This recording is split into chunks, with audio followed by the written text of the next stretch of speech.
ईमानदार और दिलदार परी है। जिसे भी वो मुसीबत में देखती है वो तुरंत उसे अपनी जादू से ठीक कर देती है। मेलेफिसेंट जहाँ रहती है वो जगह किसी स्वर्ग से कम नहीं है। एक दिन मेलेफिसेंट के पास 3 परियां आईं और बोली कि यहाँ एक इंसान चोरी करने आया है। ये सुनकर मेलेफिसेंट तुरंत उड़कर उस चोर के पास चली आई। चोर एक गुफा में छिपा हुआ था। मेलेफिसेंट ने इंसान को बाहर आने को कहा। तब इंसान डरते हुए बाहर आया। तब मेलेफिसेंट ने देखा कि वो एक बच्चा है। फिर मेलेफिसेंट ने बच्चे से उसका नाम पूछा। तब बच्चे ने अपना नाम बताया, स्टीवन। अब स्टीवन उम्र में छोटा था, इसलिए मेलेफिसेंट ने उसे छोड़ने का फैसला किया और उसे लेकर बाहर आई। बाहर आकर स्टीवन ने पूछा, अगर मैं कल यहाँ आऊँ तो क्या तुम मुझसे मिलोगी? तब मेलेफिसेंट ने कहा, शायद। अब जाने के वक्त जब दोनों ने हाथ मिलाया तब मेलेफिसेंट का हाथ जल गया। ये देखकर स्टीवन ने पूछा, क्या हुआ? तब मेलेफिसेंट ने कहा, लोहा परी को जलाता है। ये सुनते ही स्टीवन ने तुरंत अपनी अंगूठी निकालकर फेंक दी। ये देखकर मेलेफिसेंट बहुत इंप्रेस हो गई। फिर रात भर वो सोते सोते सिर्फ स्टीवन के बारे में सोचती रही। अगली सुबह स्टीवन फिर आया और मेलेफिसेंट को चिल्लाकर बुलाने लगा। फिर मेलेफिसेंट आई और उसे घुमाने लगी। ऐसे करते करते दोनों को एक दूसरे से प्यार हो। अब देखते देखते मेलेफिसेंट बड़ी हो गई और वो बन गई उस हेवन जैसे स्टेट की रानी। इधर स्टीफन बड़े होकर इंसान के राजा का नौकर बन गया। एक दिन इंसानों का राजा मेलेफिसेंट की स्टेट पर हमला करने आ गया। ये देखकर मेलेफिसेंट तुरंत राजा के पास आई और लौट जाने की धमकी दी, लेकिन राजा ने इनकार कर दिया और मेलेफिसेंट पर हमला बोल दिया। लेकिन मेलेफिसेंट भी कम नहीं थी, उसने तुरंत अपने जादू से बहुत सारे मॉन्स्टर बुला लिए। फिर मॉन्स्टर्स ने राजा की आर्मी को एक एक करके चुन चुन के मारा और आखिर में जीत हुई मेलेफिसेंट की। लेकिन इस हमले के बाद राजा बीमार पड़ गया। फिर एक दिन राजा ने अनाउंस किया कि जो भी मेलेफिसेंट को मारेगा उसे राजा बना दिया जाएगा और उसकी शादी राजकुमारी से करा दी जाएगी। ये बात सुनकर स्टीफन के दिल में लालच जाग उठा। कुछ दिनों बाद स्टीफन मेलेफिसेंट से मिलने गया और दोनों प्यार भरी बातें करने लगे। लेकिन इसी दौरान स्टीफन ने खाने में नींद की दवा मिला दी, जो खाकर मेलेफिसेंट गहरी नींद में चली गई। और इसी मौके का फायदा उठाकर स्टीफन ने उसके दोनों पंख चुरा लिए। फिर राजा को पंख दिखाकर बोला कि उसने मेलेफिसेंट को खत्म कर दिया है। ये देखकर राजा बहुत खुश हुआ और स्टीफन से अपनी बेटी की शादी कराने का फैसला लिया। इधर मेलेफिसेंट जब नींद से उठी तो देखा कि उसके पंख नहीं है और वो दर्द से रोने लगी। दर्द कम होने के बाद मेलेफिसेंट अपने घर लौट रही थी, तभी देखा एक इंसान एक कौए को पकड़ रहा है। ये देखकर मेलेफिसेंट ने अपने जादू से कौए को इंसान में बदल दिया। ये देखकर इंसान डर के मारे भाग गया। फिर मेलेफिसेंट ने उस कौए को अपना सेवक बना लिया। अब मेलेफिसेंट ने कौए से कहा कि महल में जाकर स्टीफन की खबर लेकर आओ। जब कौआ महल पहुंचा तो देखा कि स्टीफन की शादी हो रही थी एक राजकुमारी से। ये बात उसने मेलेफिसेंट को बताई। ये सुनकर मेलेफिसेंट बहुत गुस्से में आ गई और बन गई उस राज्य की काली जादूगरनी रानी। कुछ दिन बाद कौए ने मेलेफिसेंट को खबर दी कि राजा स्टीफन की एक बेटी हुई है। जब नामकरण का दिन आया तब मेलेफिसेंट महल में आई और राजकुमारी को श्राप दिया। ये राजकुमारी सुंदरता की मिसाल होगी, सबके लिए प्यारी होगी, लेकिन अपने 16वें जन्मदिन पर कुर्सी में लगी एक पिन से उसकी मौत हो जाएगी। ये सुनकर राजा स्टीफन मेलेफिसेंट के पैरों में गिर गया और विनती करने लगा कि ऐसा मत करो। तब मेलेफिसेंट बोली, अगर उस दिन कोई सच्चे प्यार से उसे चूमेगा तो राजकुमारी श्राप से बच जाएगी। इसके बाद राजा ने सारे देश की कुर्सियां जलवा दी और अपनी बेटी को 3 परियों के हवाले कर दिया, जो बहुत दूर जाकर उसे बड़ा करेंगी।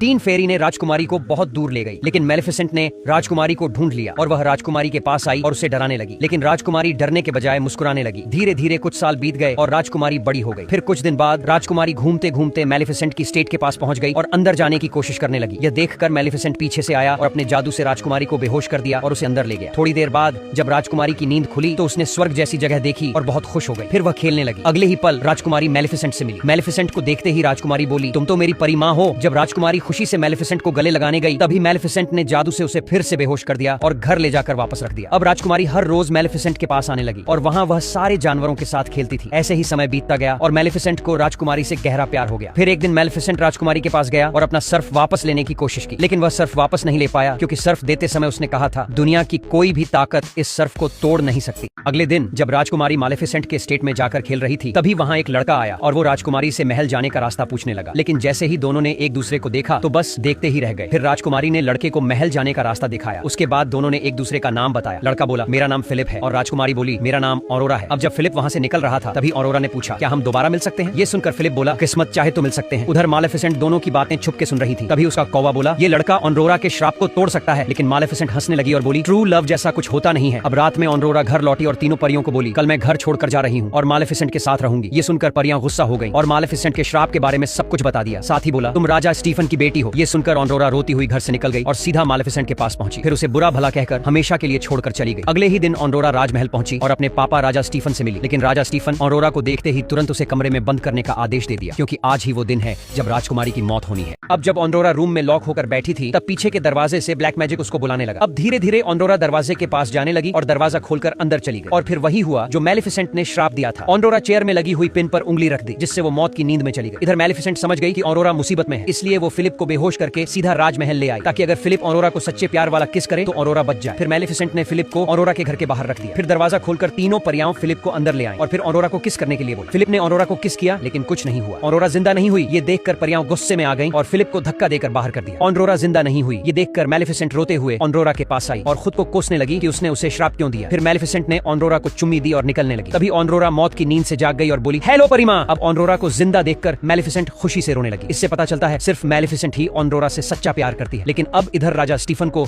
मैलेफिसेंट के आने की खबर लग चुकी थी। राजा स्टीफन अपनी आर्मी लेकर मैलेफिसेंट को मारने आया और पूरे रूम को घेर लिया। अब मैलेफिसेंट को जब पकड़ लिया गया तब उसने अपने जादू से अपने कौवे को एक बड़ा आग उगलने वाला ड्रैगन बना दिया। फिर ड्रैगन ने सबको मारकर मैलेफिसेंट को आजाद कर दिया। लेकिन राजा स्टीफन तो पहले से ही तैयारी करके बैठा था, इसलिए उसने ड्रैगन को भी बंदी बना लिया और मैलेफिसेंट को भी घेर लिया। इधर ऑनरोरा ने जब देखा कि मैलेफिसेंट को फिर से पकड़ लिया गया है तो वो तुरंत दौड़कर वहां गई जहां राजा स्टीफन ने मैलेफिसेंट के पंख चुराकर छिपा दिए थे। फिर ऑनरोरा ने उस पिंजरे को तोड़ दिया और पंखों को आजाद कर दिया। उधर राजा स्टीफन जब मैलेफिसेंट को मारने जा रहा था तभी पंख उड़ते हुए आए और मैलेफिसेंट की पीठ से फिर से जुड़ गए। ये देखकर राजा स्टीफन तो दंग रह गया। अब मैलेफिसेंट फिर से उड़ने लगी। उसने स्टीफन को पकड़कर उड़ते हुए बाहर ले गई और उसे मारने लगी, लेकिन उस पर दया करके छोड़ दिया। लेकिन स्टीफन मैलेफिसेंट को मारने के लिए उस पर कूद गया। इसी दौरान वो फिसल कर नीचे गिर गया और खत्म हो गया। अब राजा स्टीफन की मौत के बाद मैलेफिसेंट ने फिर से अपनी रियासत को जादू से हरा भरा कर दिया और फिर ऑनरोरा को इंसान और परी दोनों राज्यों की राजकुमारी बना दिया, जिसे देख दोनों राज्यों के लोग बहुत खुश हुए। इसी के साथ मूवी का अंत हुआ।